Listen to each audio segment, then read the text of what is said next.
All right, now to more on the breaking news we first brought you at the top of the newscast. The Pentagon will begin deploying as many as 1,500 active duty troops to help secure the southern border in the coming days. Deportations in cities like New York could start soon. Our Jessica Formoso joins us now. And Jess, you actually sat down with the commissioner of the mayor's office of immigrant affairs. What did they have to say? Yeah, Natasha, see, that's right, I did. And there's a lot of unknowns. Our local officials can't give us concrete answers as to what could happen in the coming days. Multiple reports say raids will start in Chicago and then New York. What we do know is the mayor is talking to ICE officials about migrants who have committed crimes. The question is, if mass deportations take place in our city, what would it look like, and does the city have a plan?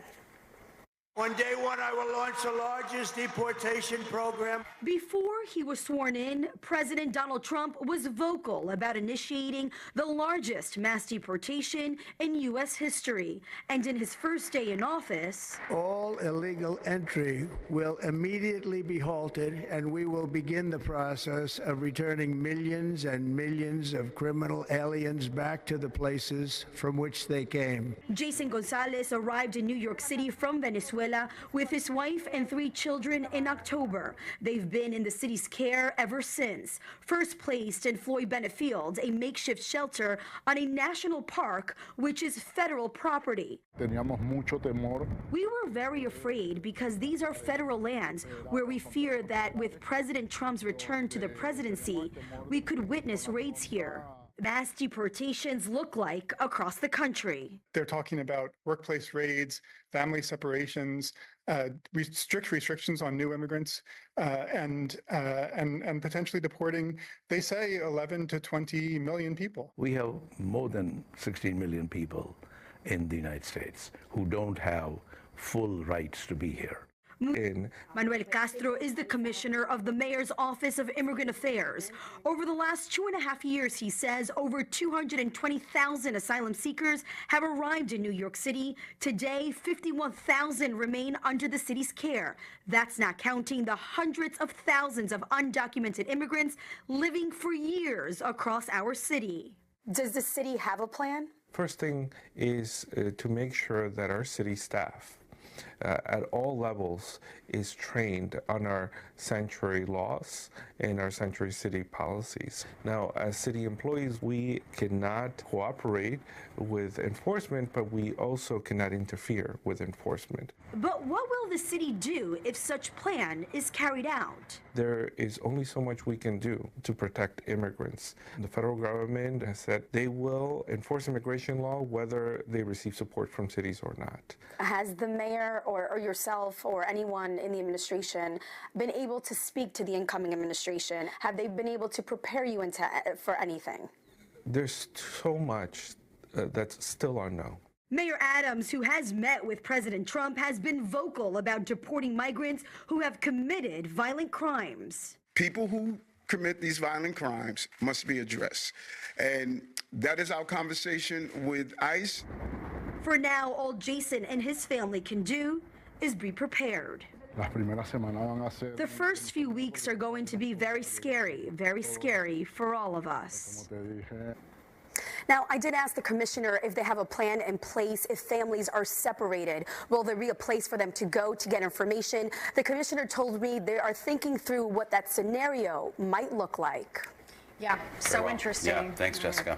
And I mean, the migrant crisis unfolding minute by minute. And this is something, Steph, that you've been covering from the very beginning. Most recently, you were at the northern border. What can you tell us about what people are saying? Yeah, so it's been a long time. I worked in South Texas, as all of you know, at the southern border for almost 4 years. I watched people cross the border in search of that better life. I saw Border Patrol and ICE taking action at the front lines. In Florida, I covered the complexities of immigration and obviously the migrant crisis here.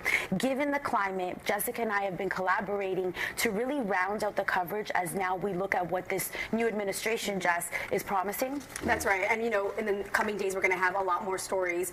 Stephanie's going to be looking at sanctuary cities, the laws, how they protect migrants. And, you know, we are now learning that there are some protections in place, not many, though. Also, I was at ICE headquarters this week, a long line out there, also immigration court. So we're going to take a look at the backlog backlog, which we're talking about millions of cases, which is why, there's such a big backlog. So we'll have a lot more in the coming days for you guys. Yeah, very interesting. All right, thank you so much. Boston, where this team of elite ICE officers is briefing on their targets for the day. We're going to be targeting some extremely violent offenders today. Within moments, the officers are on the move, with eyes on their first target. Looks like we got movement, target vehicle coming out. They quickly take him into custody. He's an MS-13 gang member wanted in El Salvador for aggravated murder. And he has an Interpol red notice out for his arrest. We are targeting very violent threats to our community. I'm not going back to Haiti. One of those threats is this illegal alien from Haiti. ICE says he's a gang member with 17 criminal convictions in recent years. So, you feel me? Yo, Biden forever, bro. Thank Obama for everything that he did for me, bro. ICE Boston quickly takes down its next targets, including this illegal alien from Brazil who has an Interpol red notice for armed robbery.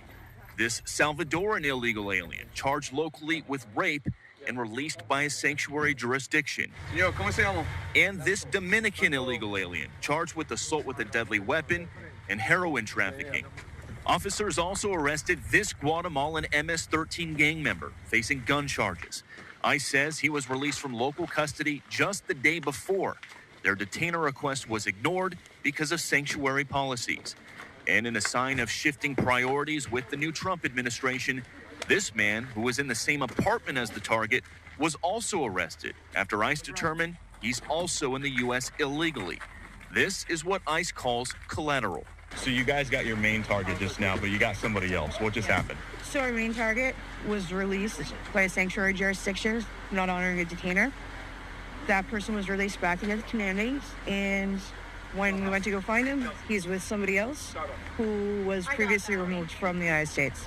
So he's going to go today too. And that is exactly what Border Czar Tom Homan has warned would happen. When we find the bad guy, he's probably with others that are in the United States illegally. They may not be a criminal priority, but we're not walking away from them. ICE Boston says they will continue to go into sanctuary jurisdictions and do their job. Today was a good day. Today we took several significant public safety threats out of our communities. Unfortunately, a lot were released by sanctuary policies, but we're here to tell the Commonwealth and the rest of the country that we're going to find them whether they're released or not. All right, again, Fox News' Bill Malugin with that report there and that ride-along with elite agents with ICE out in Boston. And I do want to show you just some reaction from this reporting. Vice President J.D. Vance saying an illegal alien with 17 criminal convictions really hates President Trump for sending him back to Haiti. He's grateful to Biden for letting him come here. I'm glad we're deporting him. Do you agree, or would you like him as your neighbor there? So Vice President J.D. Vance getting in on the report as well.